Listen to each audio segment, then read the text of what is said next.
ہم ختم نبوت پر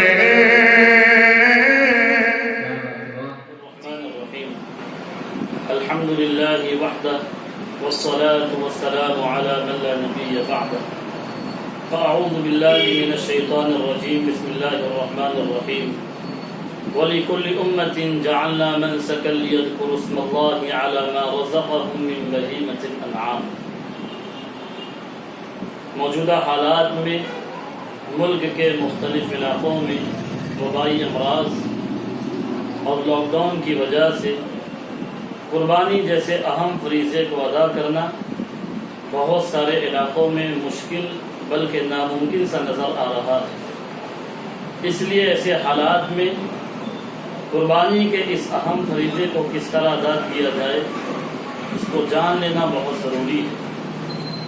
سب سے پہلی بات یہ ہے کہ قربانی ہر صاحب نصاب عاقل بالغ مرد عورت پر واجب ہے، اور شریعت کی اصطلاح میں صاحب نصاب اس شخص کو کہتے ہیں جس کے پاس 612 گرام 336 ملی گرام یا تولے کے حساب سے 61 تولہ 2 گرام 36 ملی گرام چاندی یا اتنی مالیت کا سامان تجارت یا ضرورت سے زائد چیزیں اس کے پاس ہو جس کی مقدار تقریباً 32,000 روپے ہوتی ہے.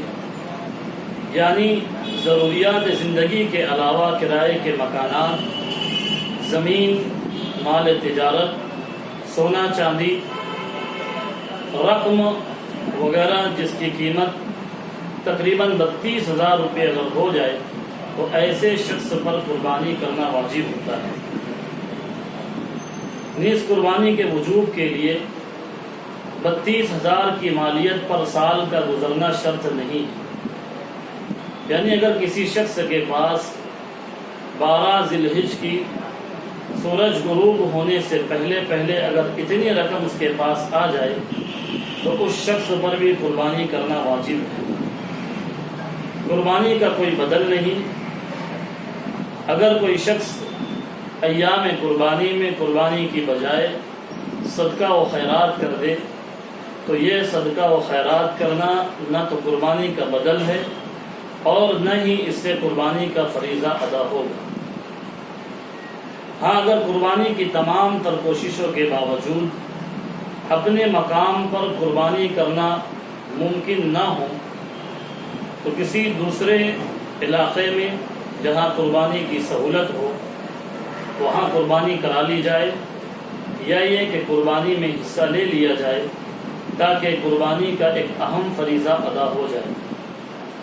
اور اگر یہ صورت بھی ممکن نہ ہو کہ ایام قربانی میں تمام تر کوششوں کے باوجود اگر قربانی نہیں کر سکا تو اب 2 صورتیں ہیں.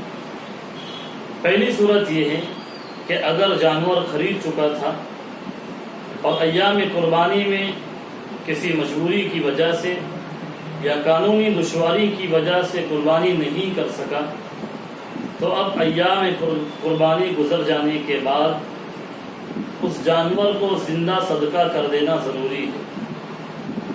دوسری صورت یہ ہے کہ اگر قربانی کا جانور نہیں خریدا تھا تو ایام قربانی گزر جانے کے بعد 1 سالہ متوسط بکرے یا بکرے کی قیمت صدقہ کرنا ضروری ہے.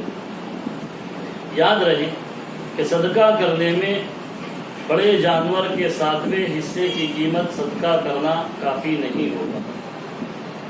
مثال کے طور پر اگر بڑا جانور 7,000 کا ملتا ہے اور کوئی شخص 1,000 روپیہ صدقہ کر دے تو یہ صدقہ کرنا درست نہیں ہے، بلکہ 1 سالہ متوسط بکرے یا بکرے کی قیمت صدقہ کرنا ضروری ہے. اسی طرح صدقہ بھی ایام قربانی گزر جانے کے بعد کیا جائے گا، نہ یہ کہ ایام قربانی میں. یہ وہ چند ضروری مسائل ہیں جو لاک ڈاؤن کی وجہ سے عوام الناس کے ذہنوں میں گردش کر رہی ہیں. ضروری سمجھا گیا کہ ان مسائل کا شریعت کی روشنی میں حل بتلا دیا جائے تاکہ عمل کرنا آسان ہو جائے. اللہ تبارک و تعالی ہم تمام کو عمل کی توفیق عطا فرمائے. وآخر دعوانا الحمد للہ. رب العالمین.